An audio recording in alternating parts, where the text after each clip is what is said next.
الحمد لله رب العالمين والعاقبة للمتقين والصلاة والسلام على سيد الأنبياء والمرسلين محمد وعلى آله وأصحابه أجمعين. أما بعد فأعوذ بالله من الشيطان الرجيم. بسم الله الرحمن الرحيم.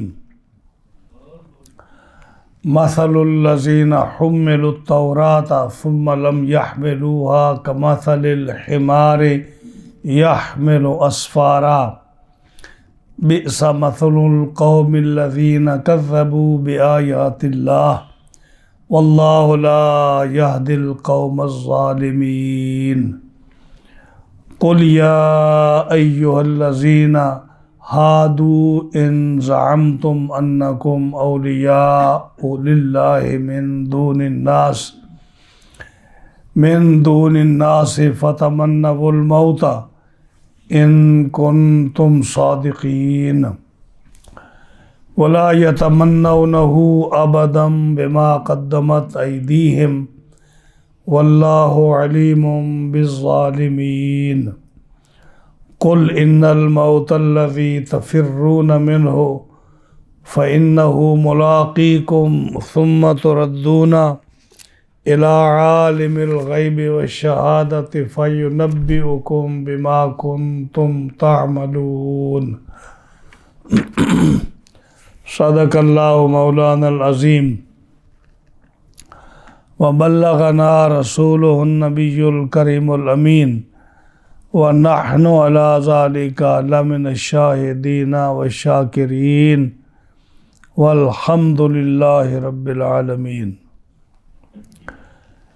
مولاي صل وسلم دائما ابدا علی حبیبک خیر الخلق کلہم فإن من جودك الدنيا وذرتها ومن علومك علم اللوح والقلم هو الحبيب الذي ترجى شفاعته لكل هول من الأهوال مقتحم.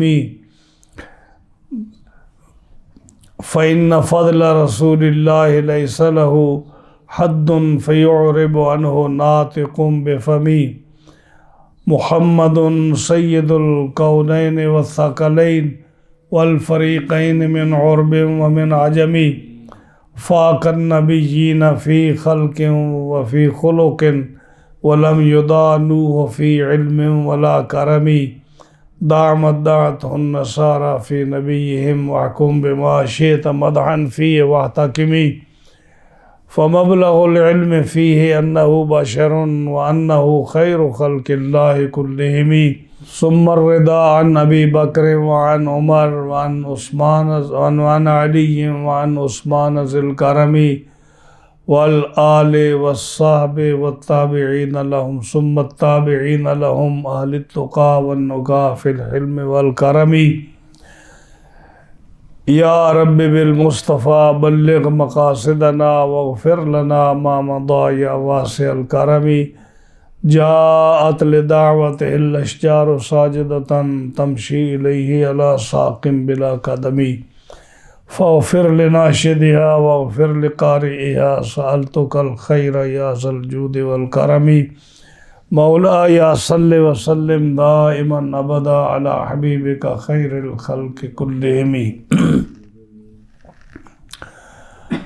معززین حاضرین و سامعین کرام، جمعۃ المبارک کے اس ہفتہ وار درس میں آج ہم نے سورۃ الجمعہ کی 4 آیات کریمہ تلاوت کی ہیں. آیت نمبر 5 6 7 اور 8. انشاءاللہ العزیز ان 4 آیات کریمہ کا ترجمہ اور تفسیر عرض کریں گے. بارگاہ رب العزت سے یہ دعا ہے کہ رب تعالی حق بیان کرنے کی توفیق عطا فرمائے. مجھے اور آپ کو سن کر اس پر عمل کی توفیق عطا فرمائے۔ سورۃ الجمعہ یہ مدنی ہے، اور ہم نے اس کو عرض کیا تھا آپ کے 2 رکوع ہے، اس کی 11 آیات ہے، 4 آیات کریمہ کا درس ہو چکا ہے، اور 4 آیات کریمہ کا درس آج ہوگا، اور جو ہے نا 3 آیات کریمہ کا درس رہ جائے گا جو بعد میں بیان ہوگا انشاءاللہ۔ آج کے درس میں زیادہ تر یہود کا ذکر ہوگا، کیونکہ یہود جو تھے یہ بغیر مانگے ان کو اللہ تعالیٰ نے ان پر انعام فرمایا اور ان کو تورات دی۔ تورات ایک بڑی عظیم کتاب ہے جو قرآن مجید کے بعد اس کا درجہ ہے، اور تورات میں بہت سارے احکامات اللہ تعالیٰ نے نازل فرمائے، اور اس کو سیدنا موسیٰ علیہ نبینا علیہ السلام پر نازل فرمایا، اور موسیٰ علیہ السلام کی امت ایک بہت بڑی امت تھی، اور حضرت موسیٰ علیہ نبینا علیہ السلام اولو العزم رسول تھے، تو ان پر، ان کی امت پر اللہ تعالیٰ کی بہت بڑی مہربانیاں تھیں، جو کہ حضرت موسیٰ علیہ نبینا علیہ السلام کی برکت سے ان کو وہ سارے نعمتیں بھی ملیں، اور تورات جیسی کتاب بھی ان کو ملی، جو کہ بنی اسرائیل کو تورات کا حامل بنایا گیا، لیکن وہ اس تورات کے اٹھانے کے قابل نہیں تھے۔ کیوں نہیں تھے؟ کہ تورات میں جگہ جگہ پر رسول اللہ صلی اللہ علیہ وسلم کی آمد کا ذکر اور ان کی نشانیاں موجود تھیں، اور ہر یہودی جو بھی تورات کو پڑھتا تھا وہ نبی کریم علیہ السلام کے اوصاف سے واقف تھا۔ اسی لیے آپ جب نبی کریم علیہ السلام کی ولادت طیبہ اور آپ کی آمد کا اور آپ کے ظہور کا، آپ کی بعثت کا جب آپ ذکر سنتے ہیں تو بہت سارے علماء سے آپ مختلف قسم کی باتیں سنتے ہیں، کہ یہودی نے کہا کہ آج وہ ستارہ طلوع ہوا ہے جو یہ بتا رہا ہے کہ آج آخری نبی اس دنیا میں تشریف لایا ہے، یعنی یہاں تک علم تھا ان کو، یعنی یہ ستارہ جو ہے کبھی طلوع نہیں ہوا، اتنا علم ان کو کہ یہ ستارہ طلوع ہوا ہے، لہٰذا آج رسول اللہ صلی اللہ علیہ وسلم دنیا میں تشریف لائے۔ مکے میں یہودی جو ہے وہ کہہ رہا ہے کہ اے قریش اور اے مکہ کے لوگوں، کیا آپ کے شہر میں آج کوئی بچہ پیدا ہوا ہے؟ ان کو پتہ نہیں، لیکن وہ پوچھ رہا ہے کہ آپ کے شہر میں ایک بچہ پیدا ہونا ہے۔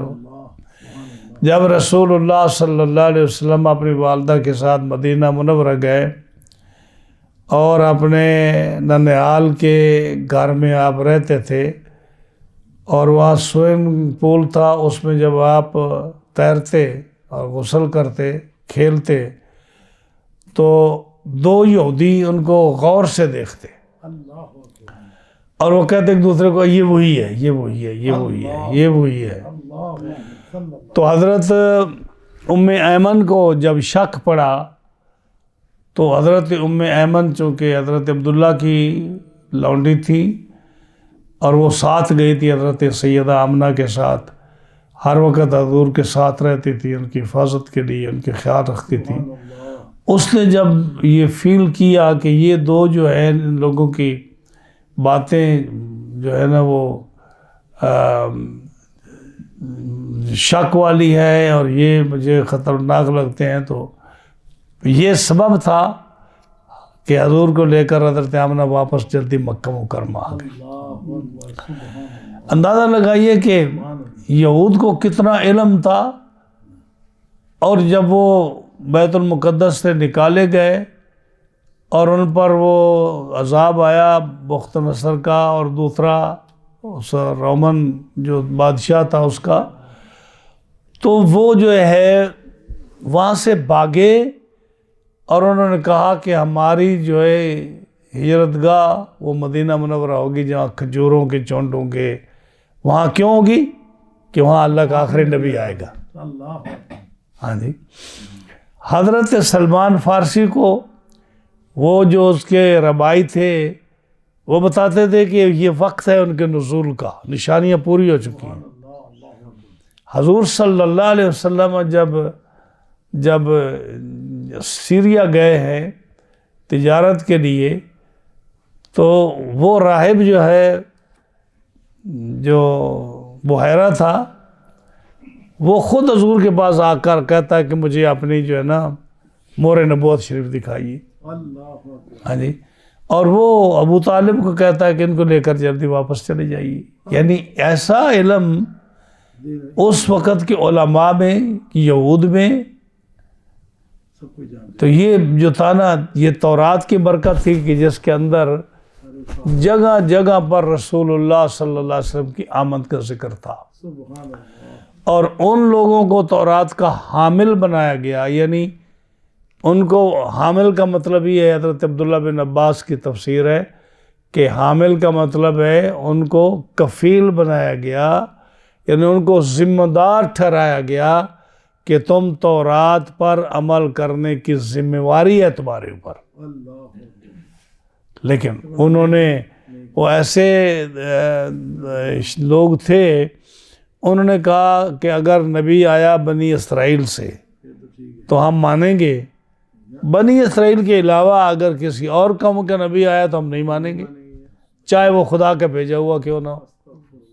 اور وہی ہوا کہ رسول اللہ صلی اللہ علیہ وسلم بنی اسماعیل سے تھے، اور ساری کتابوں میں یہ موجود تھا، اور جب آپ صلی اللہ علیہ وسلم نے اعلان نبوت فرمایا سب تیار تھے، آپ سے پہلے اس انتظار تھا کہ نبی آخر الزمان تشریف لانے والے ہیں، ہم ایمان لائیں گے۔ خیبر میں آپ واقعات پڑھ لیں، بنو قریظہ کے حالات پڑھ لیں، بنی نذیر کے حالات پڑھ لیں، یہود کے حالات، یہود کو سب سے زیادہ علم تھا اور وہ اس انتظار میں تھے۔ اور جو قرآن مجید کی آیت ہے پہلے سپارے کی، اس میں یستفتحون علی الذین کفروا من قبل کما قال اللہ تعالیٰ، اس آیت کے تحت یہود اپنے دشمنوں پر دعائیں مانگتے تھے کہ اے اللہ جو نبی آخر الزمان تو نے بھیجنا ہے اس کی برکت سے ہمیں فتح دے اور ان کو شکست دے۔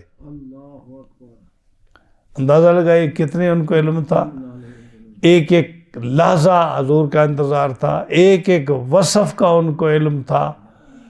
لیکن چند لوگ قسمت والے جو تھے، حضرت عبداللہ بن سلام جیسے اور کعب احبار جیسے یہود، یا اس طرح کے اور جو علماء یہود تھے جن کی قسمت میں اسلام تھا، وہ مسلمان ہوئے، اور جو کعب بن اشرف ہو گیا یا حیی بن اخطب ہو گیا یا دوسرے دیگر یہود جو تھے بڑے بڑے سرغنے، وہ باوجود علم رکھنے کے باوجود، آپ نشانیاں معلوم کرنے کے، وہ ایمان نہ لائے۔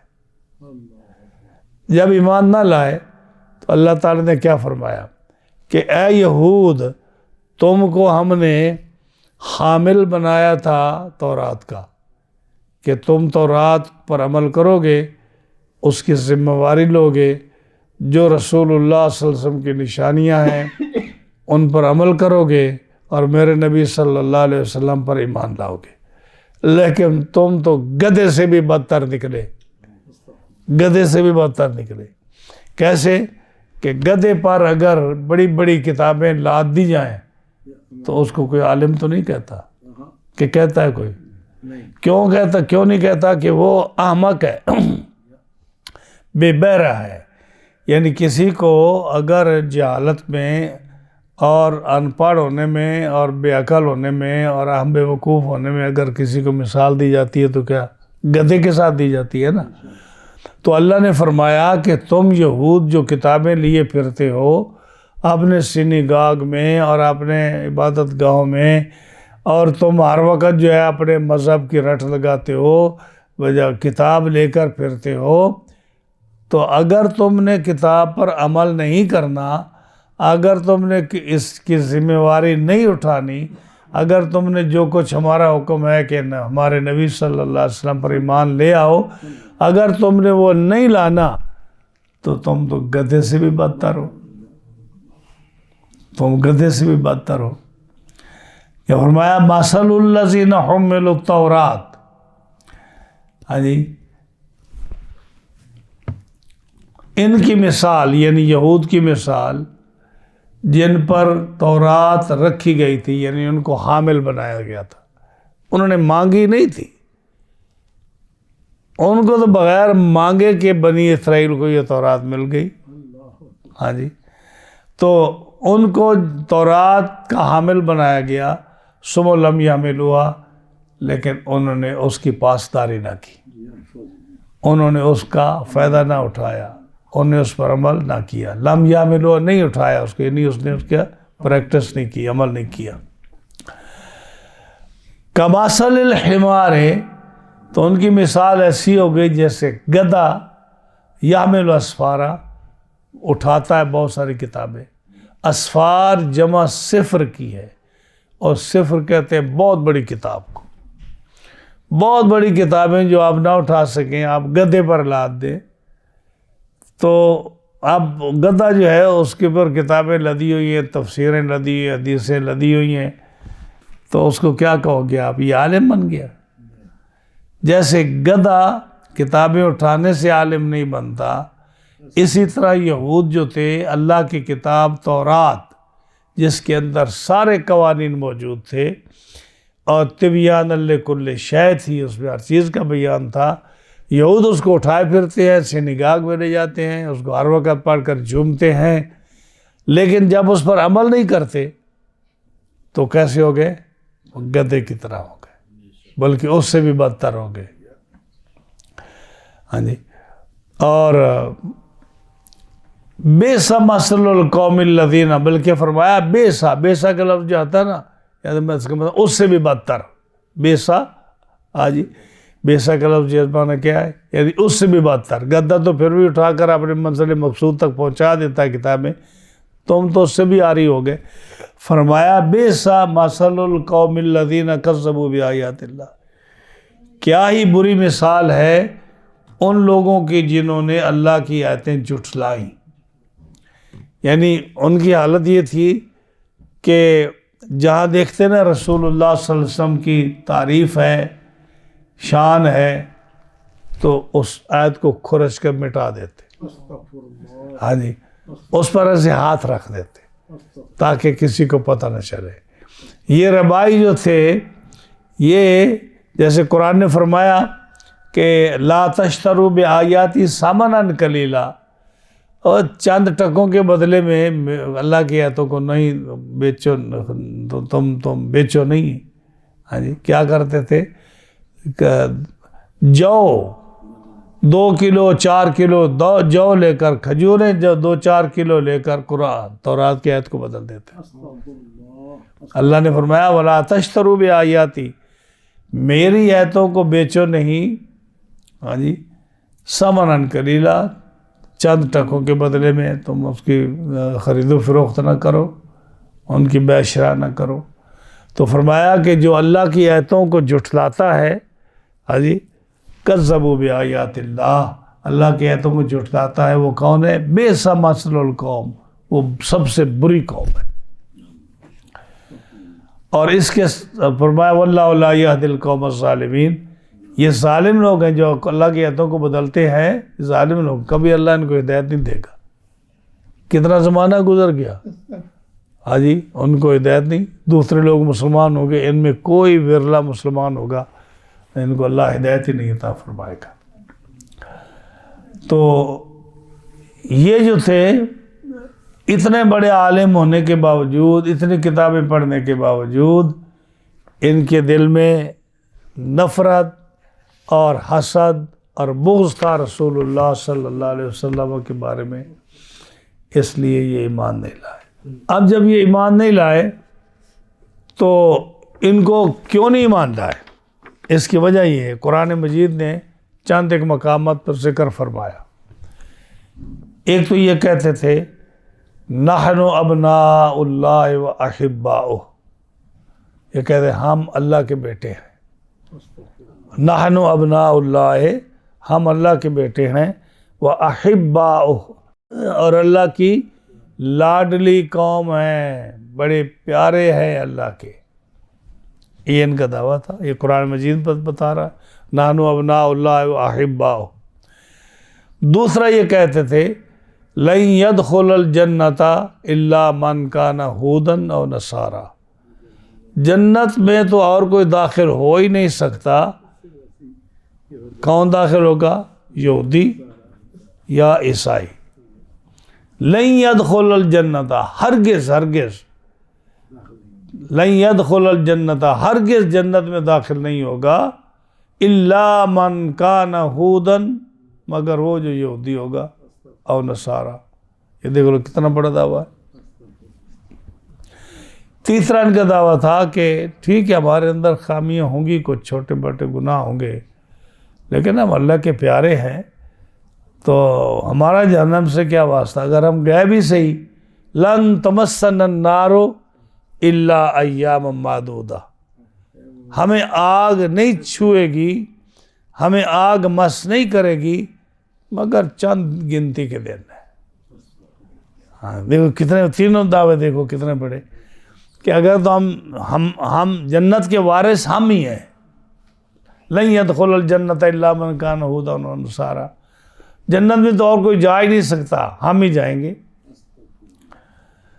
اور دوسرا کہا کہ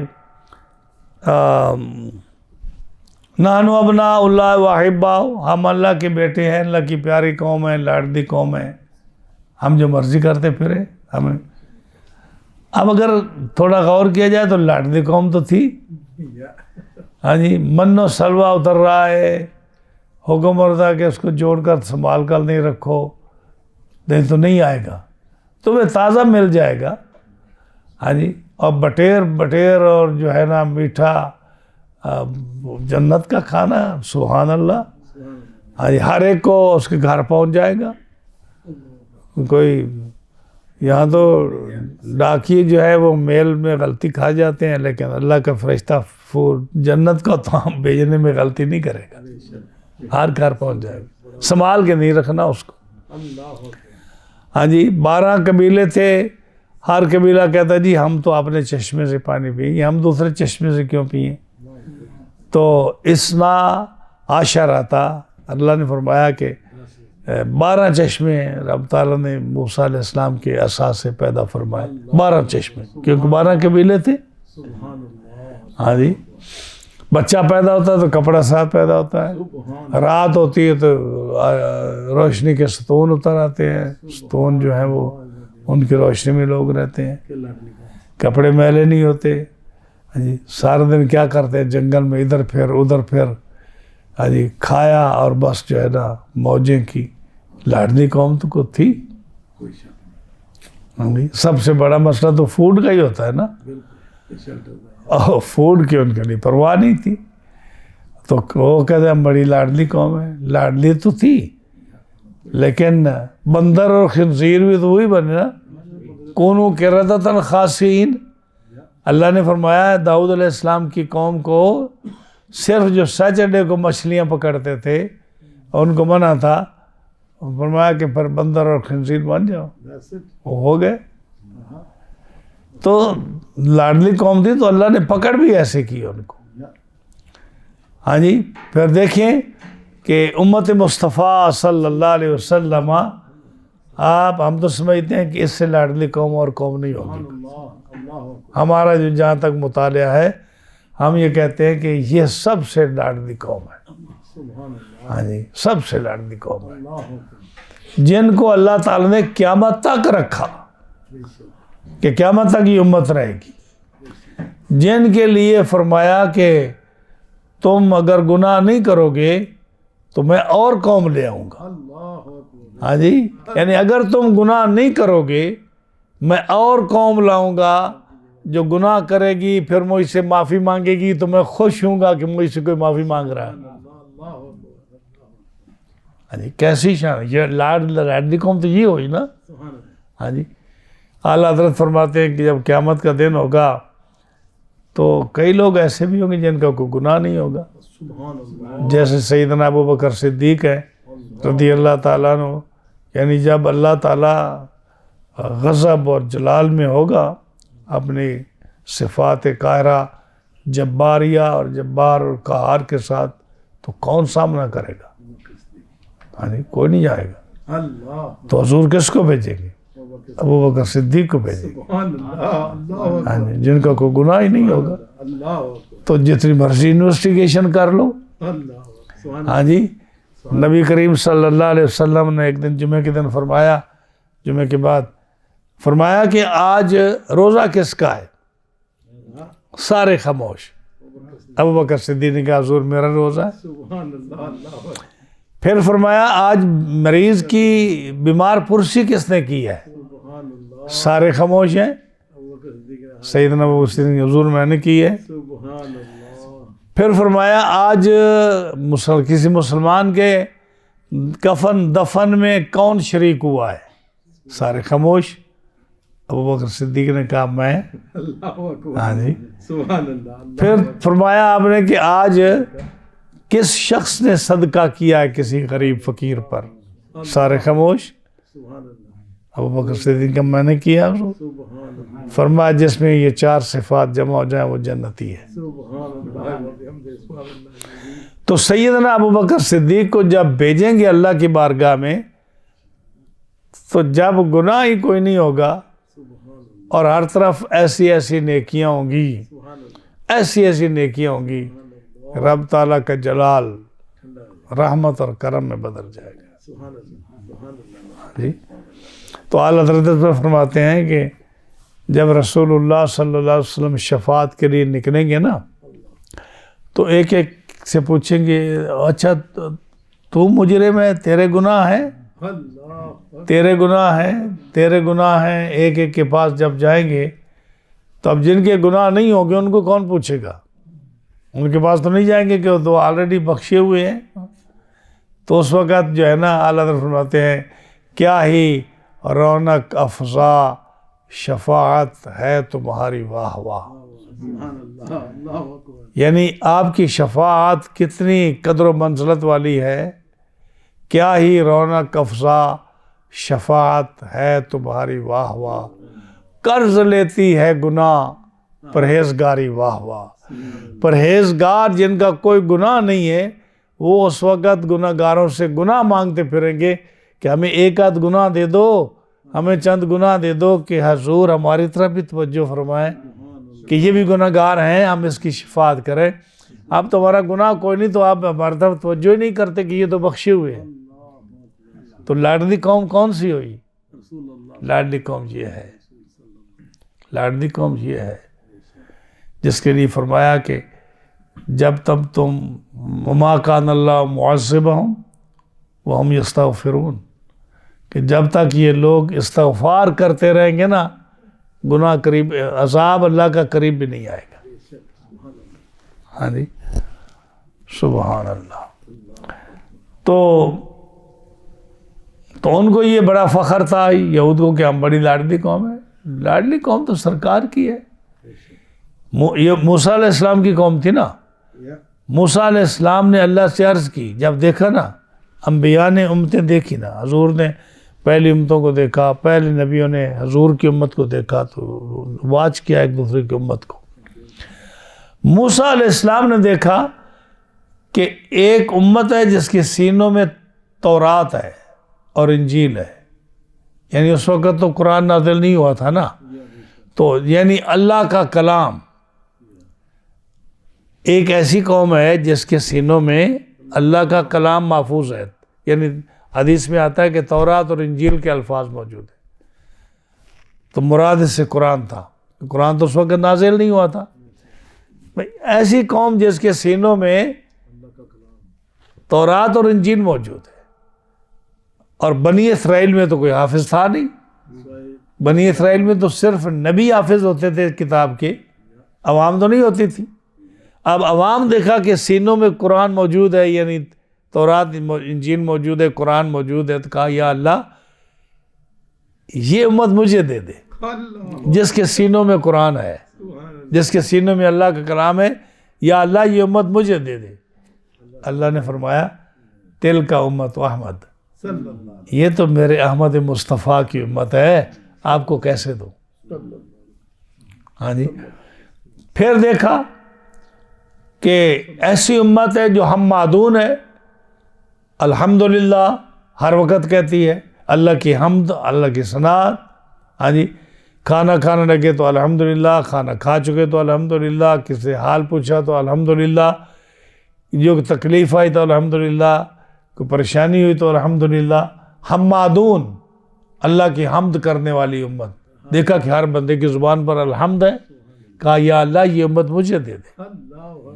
ہاں جی. اپنی امت کا تو پتہ تھا نا، جس نے کہا تھا کہ فَاذْهَبْ أَنْتَ وَرَبُّكَ فَقَاتِلَا إِنَّا هَاهُنَا قَاعِدُونَ. موسیٰ تم جاؤ، تیرا رب جائے، تم دو جا کر لڑو، ہم تو یہاں بیٹھے. ہاں جی. تو جو دیکھا کہ حمادون ہے، امت حمادون ہے، کہا یا اللہ یہ امت مجھے دے دے. فرمایا تل کا امت احمدہ، یہ تو امت میرے احمد مصطفیٰ صلی اللہ علیہ وسلم کی، آپ کو کیسے دے دوں. پھر دیکھا کہ ایسی امت ہے جو تھوڑے پہ راضی ہو جاتی ہے. رزق تھوڑا ملتا ہے، نہیں ملتا، ہر وقت اللہ کا شکر ادا کرتے، اللہ کی حمد بیان کرتے ہیں.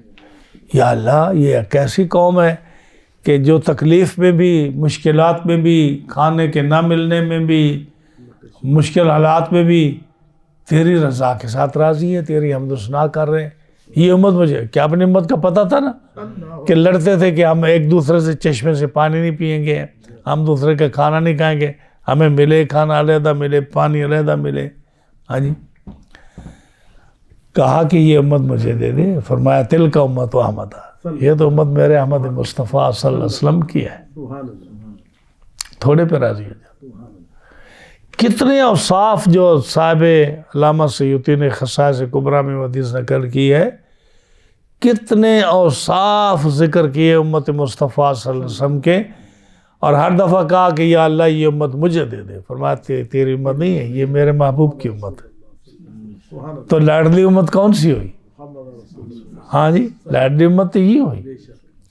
کیا فرمایا کہ لا ارضا لو احد امتی فی النار، یعنی جب آپ نے شفاعت اللہ سے مانگی نا اپنی امت کی، تو اللہ نے فرمایا سورہ والضحیٰ میں وَلَسَوْفَ يُعْطِيكَ رَبُّكَ فَتَرْضَىٰ، اے محبوب اللہ آپ کو اتنا دے گا، اتنا دے گا، اتنا دے گا کہ آپ راضی ہو جائیں.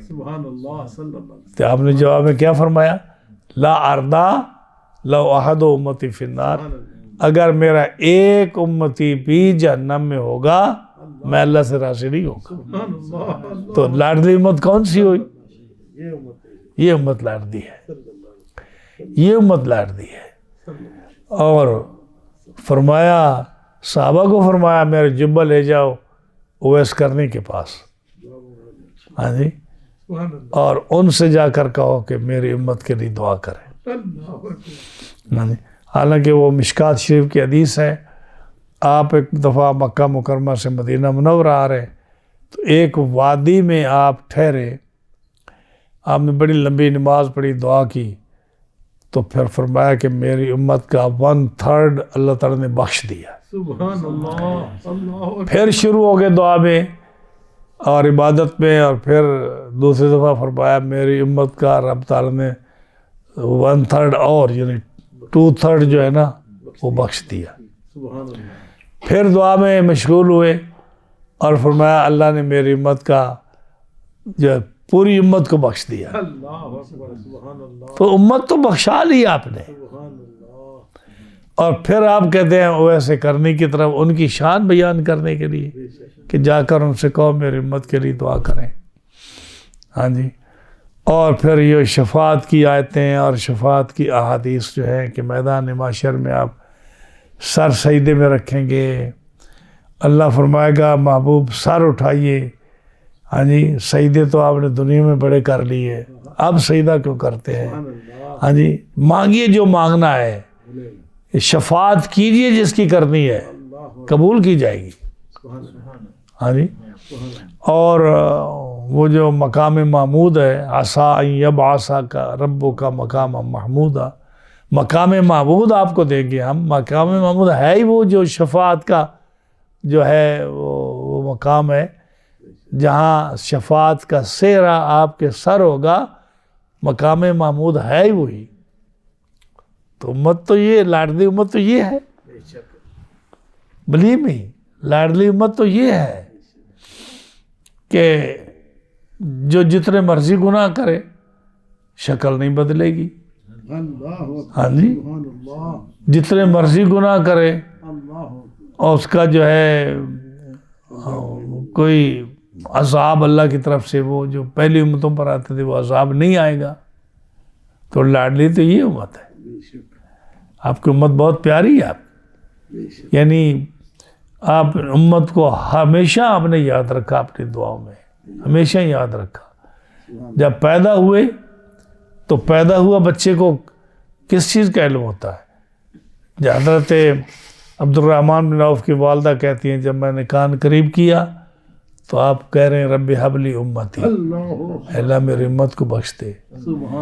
جب وصال ہوا, اب جب قبر میں آپ کو دفن کیا گیا تو حضرت علی رضی اللہ تعالیٰ عنہ کہتے ہیں میں نے کان قریب کیا, آپ کے ہونٹ ہل رہے تھے, کان قریب کیا تو یہی فرما رہے ہیں رب ہب لی امتی, اے اللہ میری امت کو بخش دے.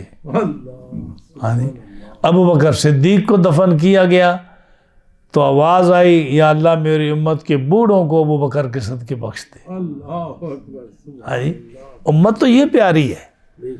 ہاں جی. امت تو یہ لاڈلی ہے جس کے لیے اللہ تعالیٰ نے شب معراج وعدہ فرمایا کہ محبوب پریشان کیوں ہیں آپ نے امت کے گناہ دیکھے تو پریشان ہو گئے, ذرا میری رحمت بھی آ کر دیکھیں کہ میری رحمت زیادہ ہے یا تیری امت کے گناہ زیادہ ہے. ہاں جی. شاہ نے کی عرض امت گناہ گار ہے, بخش دے میں میرے مالک تو غفار ہے. ہاں جی. شاہ نے کی عرض امت گناہ گار ہے, بخش دے میرے مالک تو غفار ہے. تو اللہ تعالیٰ جل شانہ نے وعدہ فرمایا شب معراج حضور کی امت کی بخشش کا. تو یہ جو تھا نا یہود کا گمان, یہ بس گمان ہی تھا. اصل جو پیاری امت تھی وہ سرکار دو عالم علیہ الصلوۃ والسلام کی امت تھی جس کے لیے صحابہ کو بھی چن کر رکھا. ہاں جی.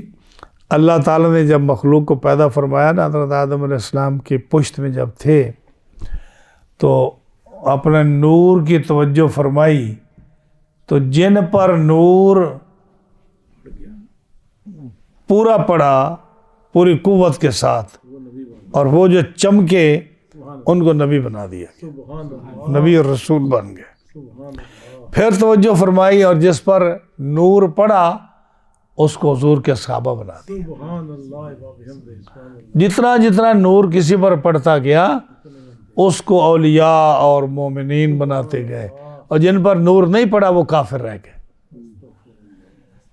تو یہ حضور کے صحابہ جو تھے یہ ایسے ہی نہیں بن گئے کہ اتفاق سے اس دور میں آ گئے, اتفاق سے ماں باپ نے شادی کی وہ پیدا ہو گئے, اتفاق سے سفر کرتے ہوئے آ گئے. ان پر وہ نور پڑا ہے, ان کو چنا گیا ہے کہ میرے محبوب کے دور کے صحابہ کون ہونے چاہیے, کس شان کے ہونے چاہیے, اور وہ ان صحابہ کو حضور کا امتی بنائے گے, حضور کے صحابہ بنائیں گے. اب آیت نمبر 6، تو یہ کیا کہتے تھے کہ ہم پیاری قوم ہیں. اللہ نے فرمایا اگر تم پیاری قوم ہو تو ظاہر ہے کہ ایک عالم دنیا ہے، ایک عالم آخرت ہے. عالم دنیا تو مومن کے لیے قید خانہ ہے اور کافر کے لیے جنت ہے. اور عالم دنیا میں لوگوں کو بیماریاں ہوتی ہیں، پریشانیاں ہوتی ہیں، غربت ہوتی ہے، بھوک ہوتی ہے، تکلیف ہوتی ہے. یعنی آپ دنیا میں موجود ہیں نا، کتنی پریشانیاں، بہت پریشانیاں. اور آخرت میں تو کوئی جاب بھی نہیں ہوگی، کوئی کسی قسم کا فکر نہیں ہوگا. جو جنت میں جائے گا اس کے لیے کتنی نعمتیں ہوگی. جیسے پڑھیں سورۃ انسان، سورہ دہر، پڑھیں سورۃ الرحمن. ہاں جی، کہ متقین علی فرش بطائنها من استبرق، ریشمی کپڑے ہوں گے، ریشمی گدے ہوں گے. یطوف علیہم ولدان، غلمان اور ولدان جو ہیں بچے، وہ جام لیے ہوئے آپ کے سامنے آئیں گے، پرندے بنے ہوئے آپ کے سامنے ہوں گے، حور عین جو ہے آپ کے سامنے ہوگی، ندیاں نالے اور جو ہے 4 نہریں جو ہیں وہ بہہ رہی ہوں گی. جس چیز کا آپ کو جی چاہے گا وہ مل جائے گی. تو وہاں کے حالات اور یہاں کے حالات میں کتنا فرق ہے. تو اللہ فرماتا ہے اے یہود، اگر تم اللہ کے پیارے ہو تو دنیا میں کیوں دھکے کھا رہے ہو؟ موت کی تمنا کرو اور ہم آپ کو موت دے دیں اور سیدھے جنت میں جا کر آرام سے رہو. ہاں جی، کیا فرمایا؟ قل، اے میرے محبوب آپ ان کو فرما دو، یا ایھا الذین ہادو، اے یہودیو، ان زعمتم، اگر تمہارا گمان ہے، انکم اولیاء اللہ، اولیاء للہ، من انکم اولیاء للہ، تم اللہ کے محبوب، اللہ کے پسندیدہ قوم ہو جیسے تم کو دعویٰ کرتے ہو، من دون الناس، دوسرے لوگوں کے علاوہ. مسلمان اور باقی جتنی قومیں ہیں، جتنی مخلوق ہے، ان کو تو ان کا کوئی وقت ویلیو ہی نہیں ہے. اگر تم ہی اللہ کے محبوب ہو، اللہ کے قریبی ہو، اللہ کے پسندیدہ بندے ہو، ہاں جی، دوسرے لوگ نہیں ہیں، تو کیا کرے ہو؟ کیوں دنیا کی تکلیف میں سڑ رہے ہو؟ فتمنوا الموت، اللہ سے موت مانگو تاکہ اس دنیا سے چھٹکارا ہو اور سیدھے جنت میں جاؤ. قبر میں بھی، قبر جو ہے یہ آخرت کے منزل میں سے پہلی منزل ہے. تو قبر میں بھی جب نیک آدمی جائے گا تو 70 گز قبر کھلی ہو جائے گی، روضۃ من ریاض الجنہ ہو جائے گی، جنت کی کھڑکی کھول جائے گی، ہے نا، آرام سے. تو وہاں بھی آرام سے رہو. ہاں جی، شہید جیسے ہوتے ہیں ان کو رزق ملتا ہے، شہید کی زندہ ہے شہید. اور دوسرے نیک لوگ جو ہیں جو وہ دعا مانگتے ہیں، جیسے ثابت بنانی، انہوں نے دعا مانگی، یا اللہ مجھے قبر میں جو ہے نا عبادت کرنے کی توفیق دے دے. اللہ نے ان کو توفیق دے دی، وہ قبر میں نماز بھی پڑھتے ہیں، قرآن بھی پڑھتے ہیں. ہاں جی، تو تم یہودیو، تم جو اللہ کے محبوب ہو، دنیا میں کیوں دھکے کھا رہے ہو؟ کبھی کسی قوم سے مار کھاتے ہو، کبھی کسی قوم سے مار کھاتے ہو، کبھی کسی کی گولی کا نشانہ بنتے ہو، کبھی کسی کے تھپڑ کھاتے ہو. اس مصیبت سے جان چھڑاؤ، دعا کرو، یا اللہ مجھے موت دے دے، ہم تمہیں جنت میں بھیج دیں گے. اگر تم واقعی سمجھتے ہو کہ جنتی تم لوگ ہو تو آرام سے وہاں رہو. اے یہودیو، اگر تم گمان کرتے ہو کہ تم اللہ کے دوست ہو، دوسرے لوگ نہیں ہیں، تو موت کی تمنا کرو، ان کو تم صادقین، اگر تم سچے ہو، اگر تم سچے ہو. لیکن کرتوت کا تو ہر ایک کو پتہ ہوتا ہے نا کہ میں نے کیا کیا ہے. اب جب یہودیوں کو پتہ ہے کہ ہم نے تورات میں تبدیلی کی ہے، جب پتہ ہے ہم نے اللہ کے قانونوں کو توڑا ہے، جب پتہ ہے ہم نے دوسری مخلوق پر ظلم کیا ہے، جب پتہ ہے کہ ہم ہر برائی کی جڑ ہی ہوتی ہے، جب پتہ ہے کہ یہ سب سے زیادہ بدمعاش یہ لوگ ہیں، جب پتہ ہے کہ ہمارا کوئی کام سیدھا نہیں ہے، تو موت کی تمنا کیسے کریں گے؟ آگے پتہ ہے آگے فرشتے گرز لے کر کھڑے ہیں نا، ہاں وہاں کوئی نانی کا گھر تھوڑا ہے، وہاں تو فرشتے گرز لے کر کھڑے ہیں. تو فرمایا وَلَا يَتَمَنَّوْنَهُ أَبَدًا بِمَا قَدَّمَتْ أَيْدِيهِمْ، یہ کبھی بھی موت کی تمنا نہیں کریں گے. اے میرے محبوب کبھی بھی موت کی تمنا نہیں کریں گے ابداً، کبھی بھی. کیوں؟ وجہ بما قدمت ایدیہم، انہیں پتہ ہے کہ ہمارے کرتوت کیا ہے، آگے ہمارا کیسا استقبال ہوگا. واللہ علیم بالظالمین، اور اللہ تعالیٰ ظالموں کو جانتا ہے کہ انہوں نے کیا ظلم کیے ہیں، کتنے ظلم کیے ہیں. نبی کریم صلی اللہ تعالیٰ علیہ وسلم نے فرمایا، آپ نے فرمایا کہ یہ یہودی جو ہے نا، یہ موت کی تمنا کبھی نہیں کریں گے. آپ نے فرمایا یہودی موت کی تمنا کبھی نہیں کریں گے، اور اگر یہ موت کی تمنا کریں تو رب تعالیٰ ان کی اس تمنا کو قبول فوراً فرما لے گا. یہ نبی کریم علیہ السلام نے فرمایا والذی نفس محمد بیدہ، مجھے قسم ہے اس خدا کی جس کے ہاتھ میں محمد کی جان ہے صلی اللہ علیہ وسلم. قسم کھا کر آپ نے فرمایا لو تمنوا الموت، اگر یہ یہودی موت کی تمنا کریں، ما باقیہ علی ظہرہا یہودی الا ماتا، روئے زمین پر ایک یہودی بھی زندہ نہ رہے، اللہ فوراً ان کو موت دے دے جو وہ مانگ رہے ہیں، اور ایک یہودی بھی زندہ نہ رہے، سارے کے سارے مر جائیں. تو جب پتہ ہے کہ ہم نے مرنا ہے، تو مرنے کے بعد آپ آگے جو ہے وہ نظر آ رہا ہے کہ ہم نے کیا کیا ہے، تو یعنی ہمارا کیا انجام ہوگا، تو موت کی تمنا کون کرے گا؟ فرمایا وَلَا يَتَمَنَّوْنَهُ أَبَدًا بِمَا قَدَّمَتْ أَيْدِيهِمْ، وہ کبھی بھی موت کی تمنا نہیں کریں گے، کبھی بھی تمنا نہیں کریں گے. آخری آیت، آیت نمبر 8، فرمایا اے محبوب آپ ان کو فرما دیجئے، کل آپ فرما دیجئے ان الموت الذی تفرون منہ، اے یہودیو جس موت سے تم بھاگتے ہو. یعنی آپ قومیں دیکھ لیں نا، آپ قومیں دیکھ لیں، آپ کو اپنی قوم میں جو ہے نا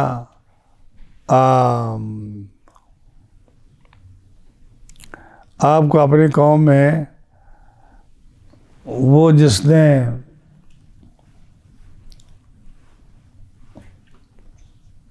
اس ہندو کو مارا تھا، کیا نام تھا اس کا، لاہور کا، اچھا یاد ہے جی؟ وہ تو غازی جس نے مارا تھا، علم دین، علم دین، یا بالکل غازی علم دین. غازی علم دین، یا ہاں جی، اس کو نہیں پتا کہ میں پھانسی چڑھ جانا. یا اس کو پتہ ہاں جی، بالکل، موت کو گلے لگایا نا، بے شک، یا موت کو گلے لگایا. غازی علم دین، یا اس کے علاوہ اب میں کتنوں کا نام لوں. بے شک. یہ جو ہے نا ایک علامہ بہاولپور والے جو فیض احمد اویسی صاحب ہیں، انہوں نے کتاب لکھی ہے کہ گستاخوں کا انجام. اللہ اکبر، اس میں انہوں نے اللہ لسٹ لکھی، حضور کے صحابہ سے، صلی اللہ اس دور سے کعب بن اشرف، اللہ، اس سے لے کر جتنے بھی گستاخ آئے ہیں نا حضور کے زمانے سے لے کر آج تک، ان سب کا ذکر کیا ہے، اللہ ایک ایک کا لکھا ہے کہ کس نے کیا گستاخی کی اور اس کا کیا انجام ہوا، اس کا کیا انجام ہوا. حضرت جو حضور کے صحابی تھے جن کو مکہ والوں نے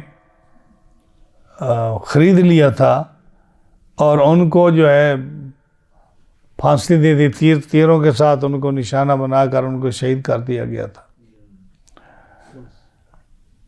ان کی یہ تمنا تھی کہ میرا منہ جو ہے نا یہ مدینہ منورہ کی طرف کر دو موت کے وقت. تو لوگوں نے نہیں کیا اس وقت، کیونکہ ظاہر کافر کیسے بات مانتے ان کی. پھر ان کی تمنا تھی کہ مجھے 2 رکعت نفل پڑھنے دیجیے، وہ بھی نہیں پڑھنے دیجیے. ہاں جی. لیکن جب کہا گیا نا کہ اب تو تم چاہتے ہوگے کہ تمہاری جگہ اگر محمد گرفتار ہو جاتا اور تمہاری جان بچ جاتی تو یہ تمہاری دلی خواہش ہوگی. ان کا کیا بات کرتا ہے، میری اگر 100 جان ہو نا تو وہ میں حضور پر قربان کر دوں، اور میں نہیں پسند کرتا کہ نبی کریم علیہ السلام کے پاؤں کے تلوے میں کوئی کانٹا بھی چبھ جائے. یہ مسلمان کی موت ہے. ہاں جی. حضرت طلحہ بن عبید اللہ جیسے وہ بمبیری نہیں، لاٹو نہیں پھرتا، اس رفتار کے ساتھ جنگی عہد میں حضور کے ارد گرد پھر رہے تھے کہ جو تیر آئے مجھے لگی، حضور کی طرف آئے ہی نہیں،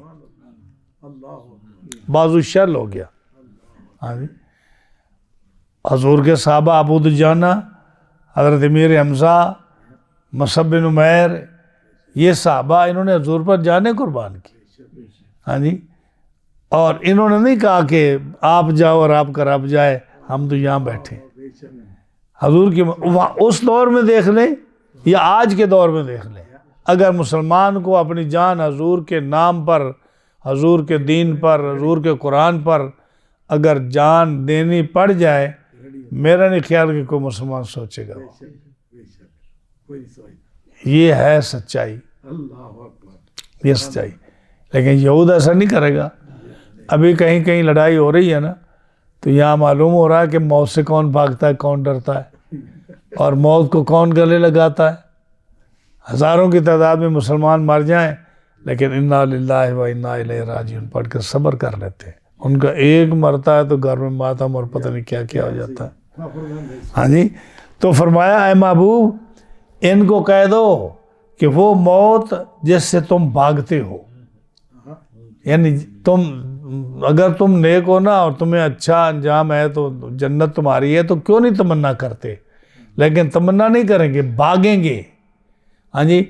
اور تھرو آؤٹ، شروع سے لے کر آج تک موت سے بھاگتے ہیں. ابھی بھی وبیلا ہے نا کہ ہمارے اتنے آدمی مارے گئے فلاں جگہ پر. ہاں جی. کتنا وبیلا ہے؟ اس سے زیادہ تو مسلمان مارے گئے عراق میں، سیریا میں، باقی جگہوں میں. کتنے مارے گئے افغانستان میں. ہاں جی. اور ان کا وبیلا ختم نہیں ہوتا. ان کی جوتیاں تک رکھی سنبھال کے واشنگٹن میں رکھی ہوئی ہیں. فرمایا کہ اے محبوب ان کو کہہ دو کہ وہ موت جس سے تم بھاگتے ہو فَإِنَّهُ مُلَاقِيكُمْ، وہ تمہیں مل کر رہے گی. ہاں جی.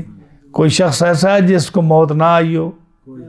موت تو ملاقات کرے گی تمہارے ساتھ.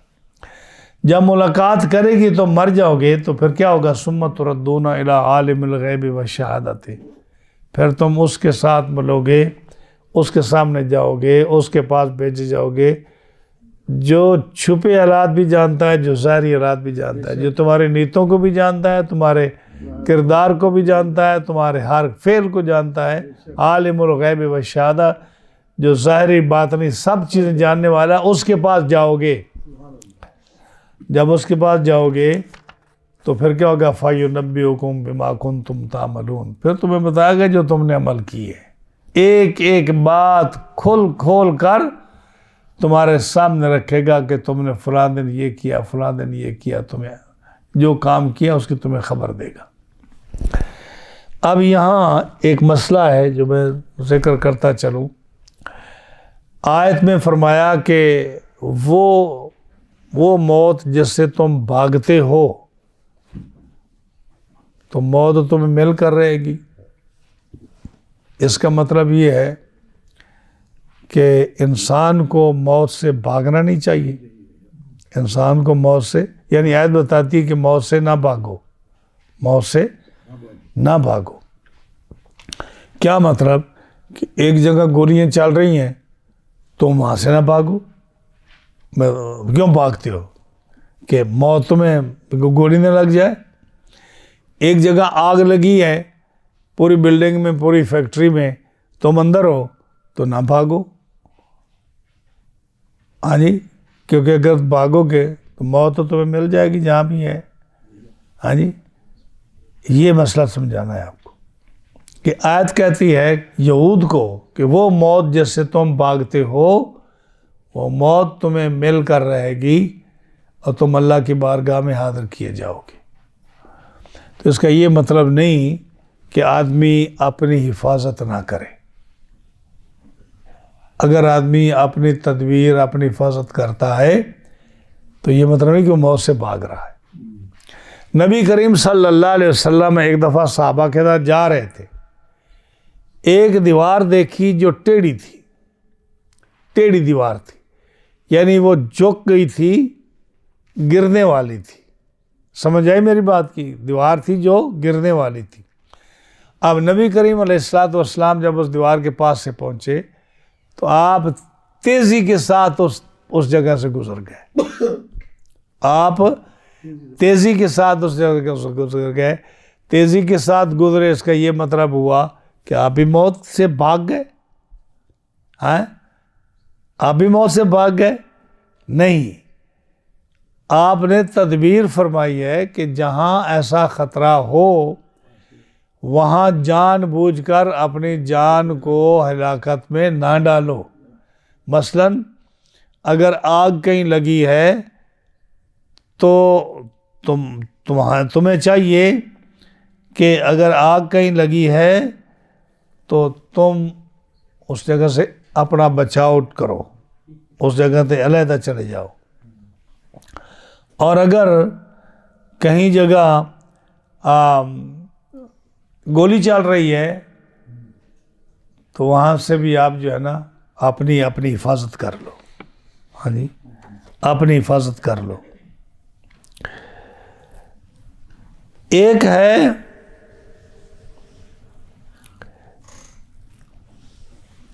جہاں کوئی چیز موت کا سبب بنتی ہو، وہاں ایک ہے مقتضائے عقل اور ایک ہے مقتضائے شرع. یعنی عقل کیا چاہتا ہے اور شریعت کیا چاہتی ہے. جہاں موت بکھر رہی ہے، ہر جگہ موت کا منظر ہے، آپ کسی جگہ میں پھنس گئے ہیں، وہاں موت ہی موت ہر طرف ہے، تو آپ کا عقل کیا چاہتا ہے اور شریعت کیا چاہتی ہے؟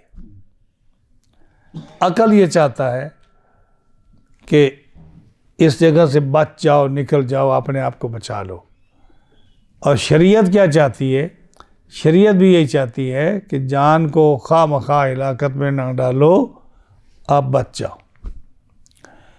باقی رہا کہ تقدیر جو ہے اس کا فیصلہ یہ ہے کہ انسان ذہن میں یہ بات رکھے کہ جب میری موت کا وقت آئے گا تو میں جتنی مرضی اپنی پروٹیکشن کر لوں، جتنا مرضی اپنے آپ کو میں محفوظ کرنے کی کوشش کروں، مجھے اگر گولی سے موت لکھی ہے تو گولی لگے گی، اگر آگ سے میری موت لکھی ہے تو آگ سے موت ہوگی. جس سبب سے بھی میری موت آئے گی، موت جب میرا وقت آ جائے گا تو مجھے کوئی چیز نہیں بچا سکے گی. یہ ہے اصل ایمان. اب یہ ایمان رکھتے ہوئے اگر ایک آدمی جہاں گولیاں چل رہی ہیں وہاں سے اپنی حفاظت سے نکل جاتا ہے، بچاتا ہے، تو یہ عیسائیت کے خلاف نہیں ہے. اور اگر وہ آدمی آگ کہیں لگی ہے اور وہ آدمی اپنے آپ کو بچا کر نکلتا ہے، ایمان اس کا وہی ہے جو میں نے آپ کو ذکر کیا، اس کے ساتھ اگر وہ جان بچا کر نکلتا ہے تو وہ بھی عیسائیت کے خلاف نہیں ہے. کیونکہ شریعت بھی چاہتی ہے اپنی جان کی حفاظت کرو، عقل بھی چاہتا ہے اپنی جان کی حفاظت کرو. تو چونکہ یہود کا تو عقیدہ ہی نہیں تھا اس بارے میں، اس لیے مسلمانوں کے لیے کہا کہ مقتضائے عقل اور مقتضائے شرع کا خیال رکھو اور عقیدہ رکھو کہ جب موت آئے گی تو کوئی بھی تمہیں نہیں بچا سکے گا. موت اینما تکونوا یدرککم الموت ولو کنتم فی بروج مشیدہ. جب موت کا وقت آئے گا تو تم چاہے محفوظ قلعوں میں بند ہو جاؤ، محفوظ سیکیورٹی میں ہوگے، موت تمہیں آ جائے گی. ہاں جی، یہ دیکھو کہ یہ جو ملک کے وزیر اعظم ہوتے ہیں